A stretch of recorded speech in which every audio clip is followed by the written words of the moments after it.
Fluorescent लाइटें ऊपर से हल्की सी बज करती हुई थीं। प्रेस्टन मोटर्स के साफ सुथरे सर्विस बे में 44 वर्षीय माइकल चेन एक लग्जरी सेडान के इंजन की बारीकी से जांच कर रहे थे। उसके नीले मैकेनिक के सूट पर छाती की जेब पर माइक खड़ाई किया हुआ था और उसके कुशल हाथों में वो आत्मविश्वास था जो किसी ऐसे इंसान में होता है जिसने किशोरावस्था से ही कारों पर काम किया हो।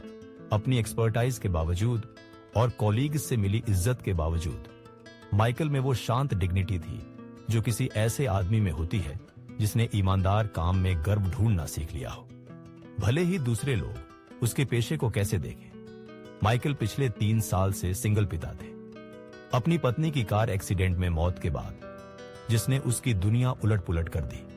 उसकी 6 साल की बेटी लिली उसकी दुनिया का केंद्र थी और हर फैसला वो उसी के लिए लेता, उसके लिए स्थिरता, प्यार और एक बेहतर भविष्य जो उसके अपने मुश्किल बचपन से अलग हो। उस खास मंगलवार दोपहर माइकल एक जटिल ट्रांसमिशन प्रॉब्लम डायग्नोज करने में मशगूल थे जब उन्हें अपनी बेटी की आवाज सर्विस बे में गूंजती हुई सुनाई दी। लिली को स्कूल से उनकी बूढ़ी पड़ोसन मिसेस पैटरसन ने उठाया था जो चाइल्ड केयर में मदद करती थी और वो हमेशा घर जाने से पहले दुकान पर आकर हेलो कहती थी। पापा, लिली ने उत्साह से पुकारा।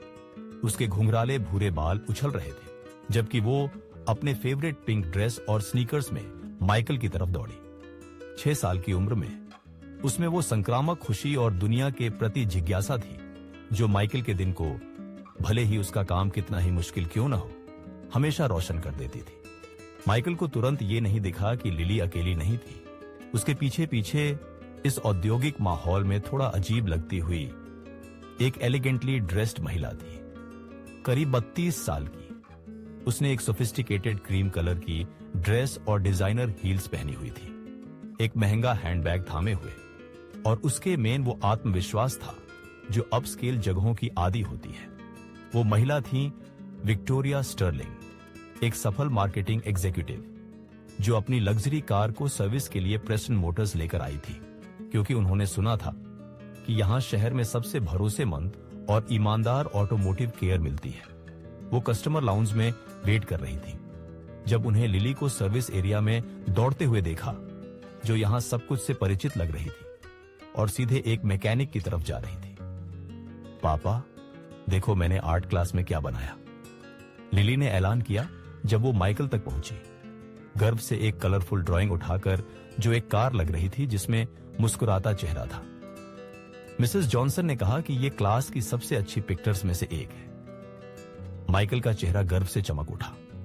वो घुटनों के बल बैठ गया और अपनी डायग्नोस्टिक टूल्स को एक तरफ रखकर लिली की कला को देखने लगा। ये तो बिल्कुल खूबसूरत है बेटी, मैं देख सकता हूं कि तुमने इन सारे डिटेल्स पर कितनी मेहनत की है।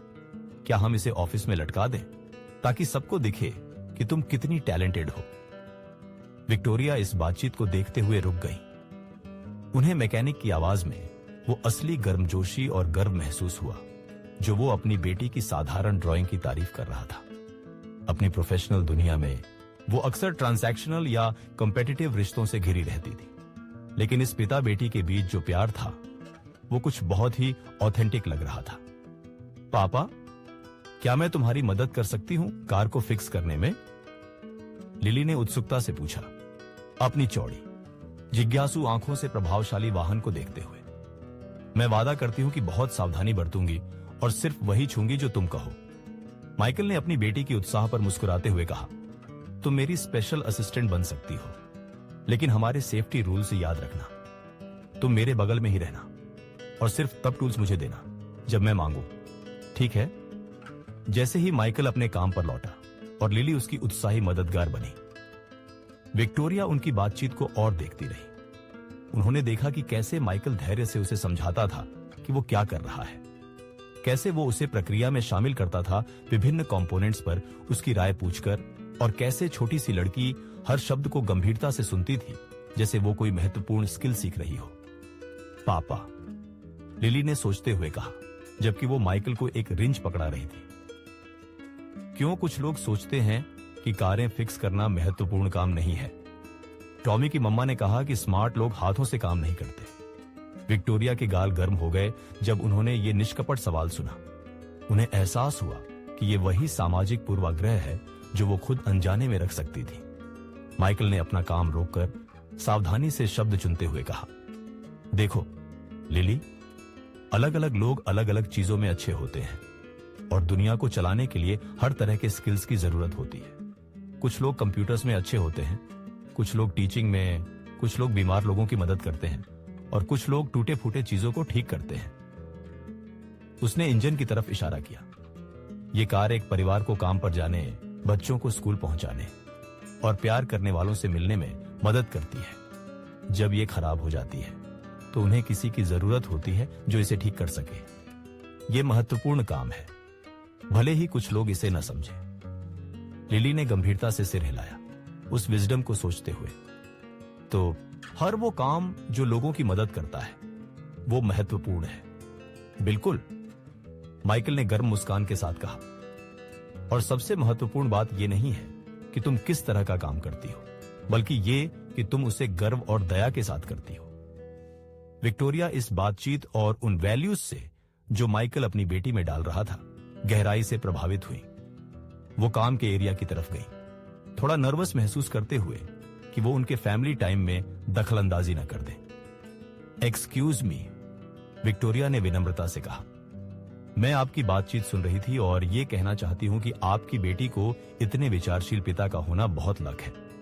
माइकल हैरानी से ऊपर देखा, विक्टोरिया के प्रोफेशनल लुक और गैरेज के माहौल में उसकी असहजता को नोटिस करते हुए। धन्यवाद, ये बहुत दयालु बात है कि आपने कही।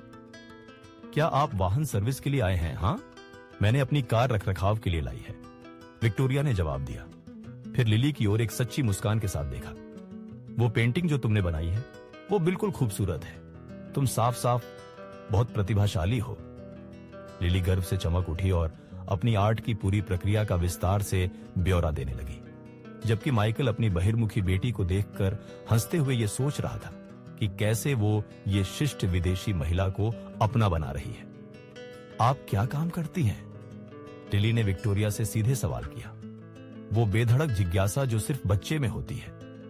मैं मार्केटिंग में काम करती हूँ, यानी कंपनियों को अपने प्रोडक्ट्स और सर्विसेज के बारे में लोगों को बताने में मदद करती हूँ, विक्टोरिया ने समझाया, लिली की सच्ची रुचि से प्रभावित होकर।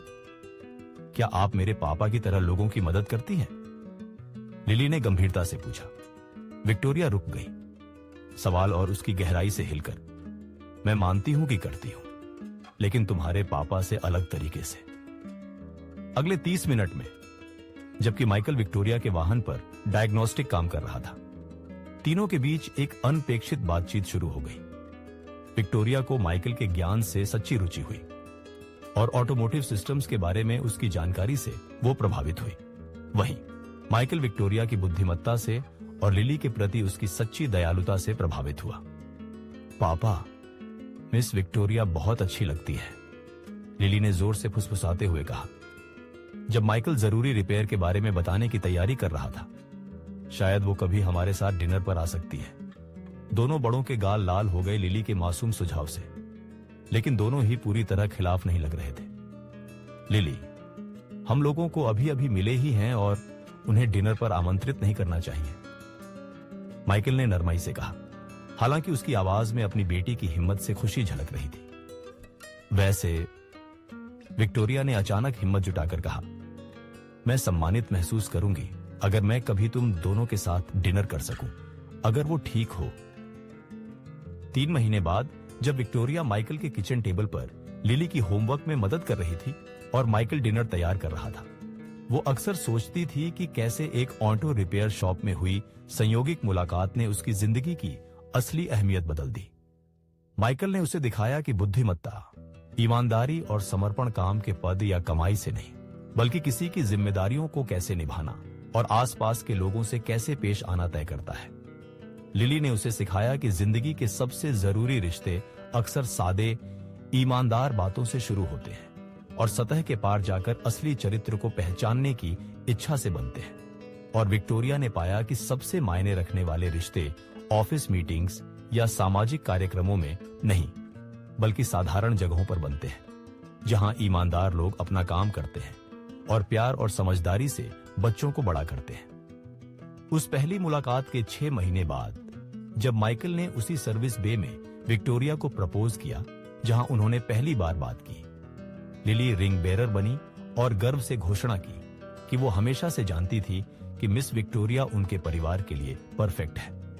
उनकी शादी, जहां माइकल युवा सलाहकार के रूप में स्वयं सेवा करता था, उस कम्युनिटी सेंटर में हुई जिसमें मैकेनिक्स और मार्केटिंग एग्जीक्यूटिव्स दोनों शामिल हुए। सबने ये सच मनाया कि प्यार अलग अलग दुनिया की सीमाओं को नहीं पहचानता, जब वो आपसी सम्मान, साझा मूल्यों और रिश्ते में हर व्यक्ति के अनोखे गुणों की असली कद्र पर आधारित हो।